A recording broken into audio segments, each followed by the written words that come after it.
Assalamualaikum warahmatullahi wabarakatuh.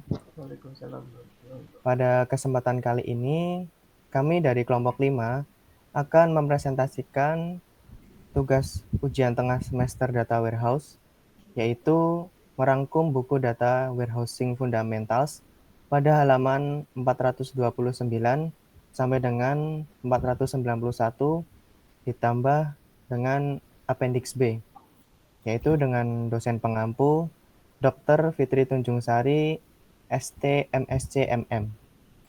Next.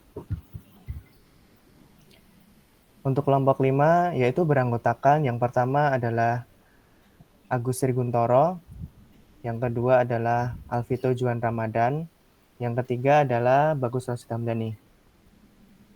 Next. Untuk yang pertama yaitu adalah desain fisik data warehouse. Desain fisik membawa implementasi data warehouse lebih dekat ke perangkat keras. Aktivitas desain fisik dapat dikelompokkan menjadi beberapa langkah yang berbeda. Berikut ini adalah langkah-langkah dari proses desain fisik data warehouse. Yang pertama adalah mengembangkan standar, yaitu melalui kelompok standar CIO yang memastikan standar diikuti dengan benar dan ketat. Yang kedua adalah rencana agregat, membuat rencana agregat dengan cara membuat agregat table. Yang ketiga adalah menentukan skema partisi data. Dengan skema partisi data untuk mengelola tabel yang besar dengan efisien.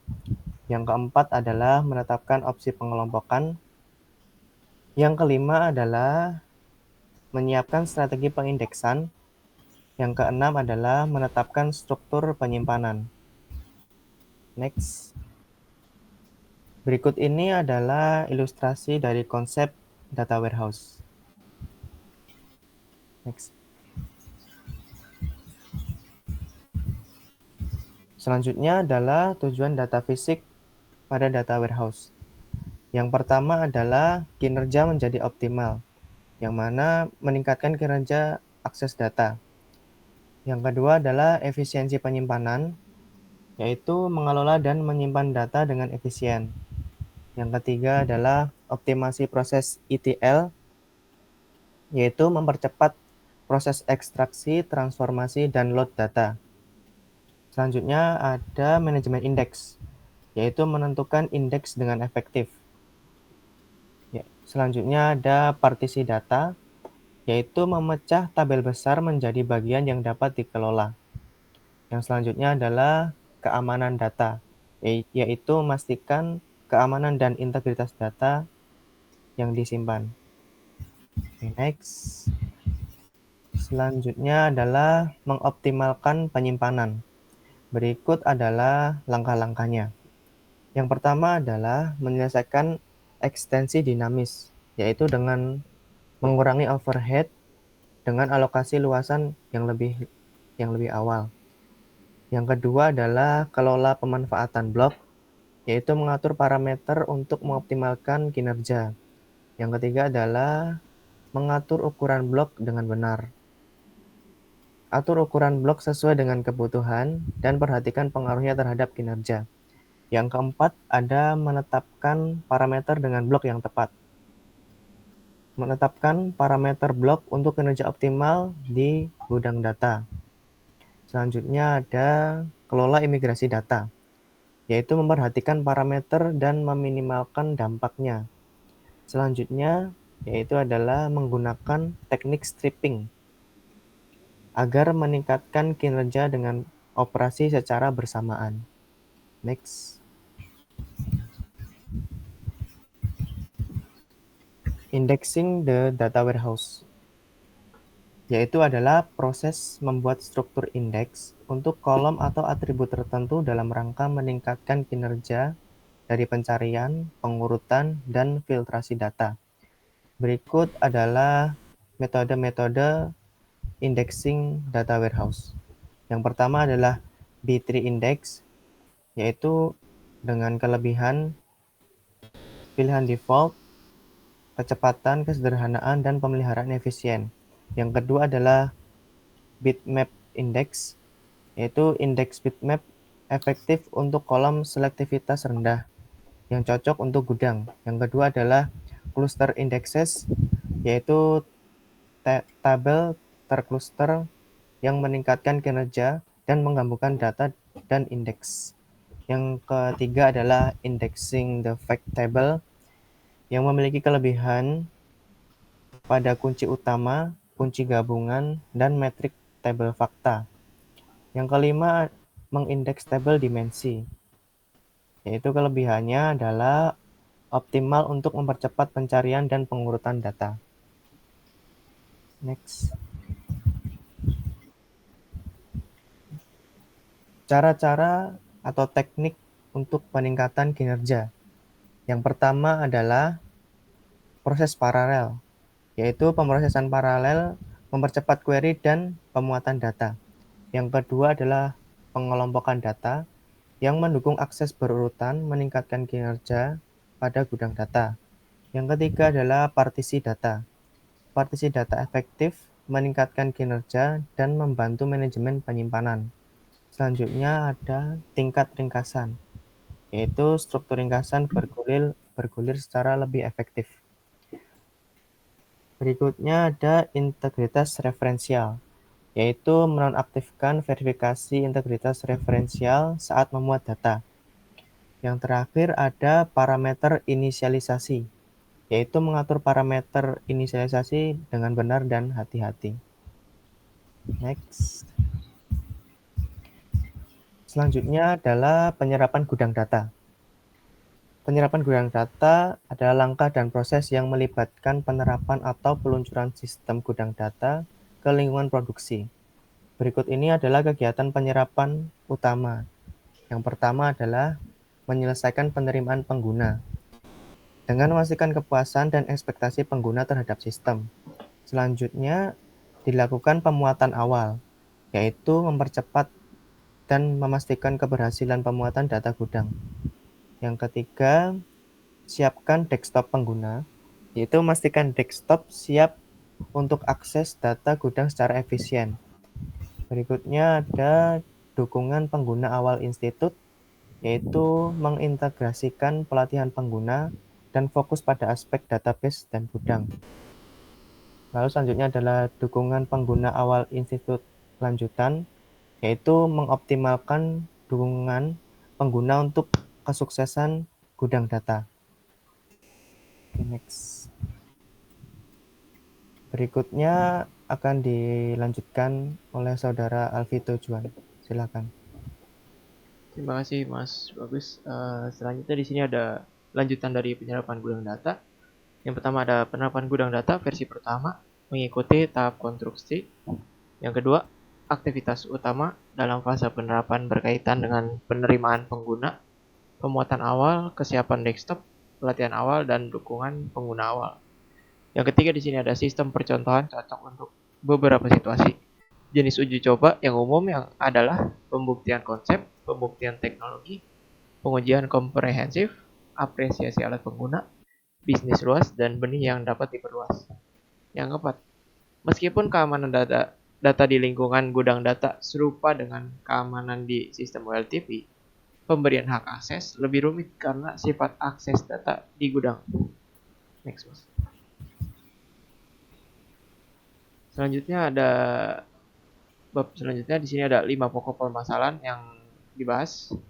Yang pertama ada pahami dengan jelas perlunya pemeliharaan dan administrasi yang berkelanjutan. Yang kedua, memahami kumpulan statistik untuk memantau gudang data. Yang ketiga, bayangkan bagaimana statistik digunakan untuk mengelola pertumbuhan data dan terus meningkatkan kinerja. 4. Diskusikan pelatihan pengguna dan fungsi dukungan secara rinci. 5. Pertimbangkan masalah manajemen dan administrasi lainnya. Masih di bab pertumbuhan dan pemeliharaan. Sini pembahasan bab lebih lanjut ada segera setelah penerapan awal, tim proyek harus melakukan sesi peninjauan. Lalu pemantauan berkelanjutan terhadap gudang data memerlukan pengumpulan statistik pada berbagai indikator. Gunakan statistik untuk pertumbuhan dan penyesuaian perencanaan. Yang ketiga, fungsi pelatihan pengguna terdiri dari penentuan konsep pelatihan yang dibutuhkan, persiapan program pelatihan, dan penyampaian program pelatihan. Yang keempat, fungsi dukungan pengguna harus memiliki beberapa tingkatan untuk memberikan dukungan yang sesuai terkait dengan konten data, aplikasi, dan alat. Yang kelima, terakhir di sini ada manajemen dan administrasi yang berkelanjutan mencakup hal-hal berikut. Ada peningkatan platform, pengelolaan pertumbuhan data, manajemen penyimpanan, manajemen ETL, revisi model data, peningkatan pengiriman informasi, dan penyesuaian berkelanjutan. Next. Lalu di sini ada pabrik informasi layanan kesehatan. Di sini pabrik informasi kesehatan adalah arsitektur visioner. Itu tidak menggambarkan apa yang terjadi saat ini. Sebaliknya, ini menggambarkan apa yang seharusnya terjadi atau hari esok. Selain itu, pabrik informasi layanan kesehatan memiliki visi yang holistik melihat totalitas kebutuhan informasi di seluruh dunia layanan kesehatan. Lalu arsitektur visioner itu adalah kesehatan dibentuk dengan menggabungkan pemahaman akan kebutuhan manajemen informasi ditambah dengan struktur kedokteran dan layanan kesehatan, praktik informasi standar dan realitas informasi untuk layanan kesehatan telah menjadi faktor dalam menentukan pabrik informasi layanan kesehatan. Next, Mas. Di sini ada perbedaan dan persamaan arsitektur. Yang pertama ada perbedaannya terlebih dahulu. Sistem informasi untuk layanan kesehatan sangat berbeda dengan sistem informasi untuk upaya lainnya. Dalam versi komersial klasik, di sistem informasi bersifat mandiri. Semua informasi dihasilkan, digunakan, dianalisis, dan dikelola di dalam perusahaan. Korporasi merupakan kapsul otonom dari informasi sendiri. Lalu persamaannya di sini dari sudut pandang arsitektur ada banyak kesamaan antara kedua dunia tersebut. Ada sejumlah besar data, ada kebutuhan untuk melihat data secara holistik, ada kebutuhan untuk transformasi data, ada kebutuhan untuk mendukung aktivitas klinis dan penelitian sehari-hari. Lalu di sini ada contohnya gambar dari perbedaan dan persamaan arsitektur. Next. Lalu ada sistem terpisah. Praktik dokter klinik dan rumah sakit merupakan unit dasar pengumpulan informasi dan pengelolaan data awal dalam pelayanan kesehatan. Penyedia layanan kesehatan dapat mengambil berbagai bentuk jaringan rumah sakit. Mungkin berisi banyak rumah sakit yang bersatu untuk memproses informasi mereka dengan cara yang sama. Atau rumah sakit mungkin sekecil klinik rawat jalan, bagaimanapun terdapat banyak rumah sakit, klinik, dan penyedia layanan lainnya dalam berbagai konfigurasi. Dan masing-masing lembaga tersebut menghasilkan informasinya tersendiri. Dan di sini ada contoh gambar dari sistem terpisah. Lalu ada masalah integrasi yang lebih besar di banyak tipe data. Sebagai daftar sederhana, elemen data umum yang perlu diintegrasikan ke dalam format dan struktur umum bisa dipertimbangkan. Yang pertama ada usia, lalu tanggal lahir, tempat lahir, tekanan darah, berat dan tinggi, dan asal etnis. Next. Selanjutnya akan dibawakan oleh saudara Agus. Terima kasih. Oke, terima kasih Mas Alvito. Lanjut, Pusat Informasi Layanan Kesehatan. Di materi e-book ini membahas tentang solusi dalam pengolahan data tekstual di industri kesehatan. Di sini juga menjelaskan pentingnya menciptakan bahasa dan terminologi yang sama agar dapat menganalisis dan memproses data tekstual secara efektif. Dan di sini juga diperkenalkan tentang konsep ETL, yaitu Extract, Transform, Load, sebagai solusi pengolahan data tekstual ini. Nah, elemen umum dari gudang data pusatan kesehatan itu kembali jadi 4 ya. Pertama tentang data direpresentasikan secara terpadu dalam gudang data. Yang kedua, data dapat dikumpulkan dari waktu ke waktu di gudang data. Yang ketiga, data berada pada tingkat granularitas yang rendah. Kemudian ada perlindungan privasi. Nah, membangun pusat atau pabrik informasi kesehatan. Nah, pemrosesan analisis. Pemrosesan analisis pada gudang data merupakan proses penggunaan alat dan teknik analisis untuk memahami dan mengeksplorasi data yang disimpan dalam gudang data, yang meliputi beberapa tahapan. Yang pertama, pemahaman tujuan analisis. Yang kedua, eksplorasi data. Yang ketiga, pembersihan dan processing data. Yang keempat, analisis statistik dan visualisasi. Yang kelima, interpretasi hasil. Dan yang terakhir, pelaporan dan presentasi. Nah, untuk pemrosesan DSS, Intelligent Business, tujuannya adalah memberikan wawasan yang lebih baik kepada pengambil keputusan melalui analisa data yang terstruktur dan terorganisir. Nah, ini adalah untuk ilustrasinya. Nah, beberapa jenis data dalam data warehouse. Sebenarnya ada 3 jenis data. Yang pertama adalah data terstruktur. Ini basis data transaksi adalah data yang berulang dan dapat diprediksi. Kemudian data tidak terstruktur. Ini adalah informasi tidak terstruktur. Seringkali hal ini tidak menjadi berulang-ulang. Nah, untuk di dalam industri kesehatan itu ada data tekstual. Itu salah satu perbedaan mendasar dunia sistem informasi untuk pelayanan kesehatan dengan dunia informasi untuk lingkungan lainnya. Jadi bahwa dalam pelayanan kesehatan lingkungan transfernya adalah data tekstual. Nah, ini adalah gambarannya untuk data tekstual. Nah, hambatan dalam informasi layanan kesehatan. Banyak kendala analisa tekstual.